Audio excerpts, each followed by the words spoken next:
அனைவருக்கும் இனிய வணக்கங்கள். நாம இன்னைக்கு பார்க்க போற டாபிக் தமிழ்ல இயல் 1ஓட குருவினாக்கள் நம்ம பார்க்க போறோம். ஓகேவா? எல்லாரும் நோட்ஸை ஃபாலோ பண்ணுங்க. வீலான் சேனலுக்கு சப்போர்ட் பண்ணுங்க. பட அம் ஈத்த கெடா ஆ நல்லிசை கடா யா யானை சனிமான் பீகர். இச்சங்க கவிதையின் அடிகளில் ஓசை நயமிக்க சொற்களையும் அவற்றுக்கான இலக்கண குறிப்புகளை. ஓகேவா? ஓசை நயமிக்க சொற்கள் இதை பாருங்க.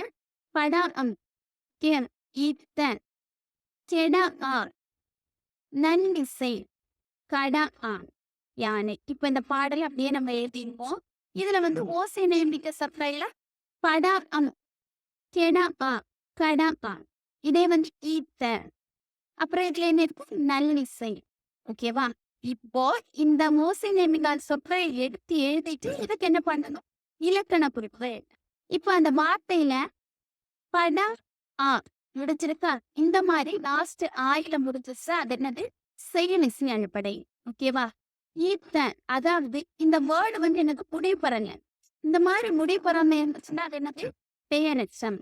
நல்லிசை. இப்போ நல்லிசைன்னு என்ன குறிப்போம்? நன்மை தீர்த்தல் இசை. ஓகேவா? இந்த நல்லிசை இதுல என்ன நம்ம இதுல அதோட பண்பை சொல்லியிருக்காங்க. ஓகேவா? பண்பு அது நன்மையானது அப்படிங்கிற அந்த பண்பை குறிக்கிறனால இது என்னது? பண்பு தொகை. ஓகே, இது ஜஸ்ட் இப்போதைக்கு நம்ம எடுத்திருப்போம். ஆனா உங்களுக்காக என்னது? இலக்கண குறிப்பு உறுப்பிலக்கணம் எல்லாம் சேர்ந்து நம்ம ஒரு டாபிக் எடுப்போம். ஓகேவா? அப்போ இன்னும் உங்களுக்கு புரியுறது மாதிரி ஷார்ட்கட்டோட சொல்லித்தரேன். விடியல் வனப்பு இரு சொற்களையும் ஒருங்கிணைத்து தொடரமிக்க. இப்ப விடியல்னா என்னது? காலை நேரம். காலையில நம்ம விடியறதா என்ன சொல்றோம்? விடியல். வனப்புன்னா மீனிங் என்னது? அழகு. பூத்து குலுங்கும் பூக்களின் மனத்திலும் பறவைகளின் ஒலிகளிலும் விடியலின் வெளிச்சமாக உதிக்கும் கதிரவனின் தோற்றம் இயற்கையின் வனப்பை எடுத்துரைக்கும். ஓகேவா?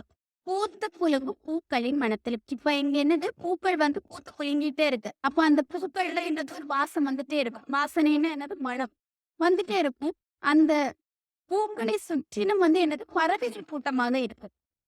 அப்ப விடிய காலையில பறவைகள் என்ன பண்ணும்? கீச் கீச் கீச்சுன்னா ஒலிகள் எழுப்பிக்கிட்டே இருக்குமா? அந்த நேரம் உதிச்சு வர சூரியன். ஓகேவா? அது உதிக்கும் சூரியனின் தோற்றம் என்னது?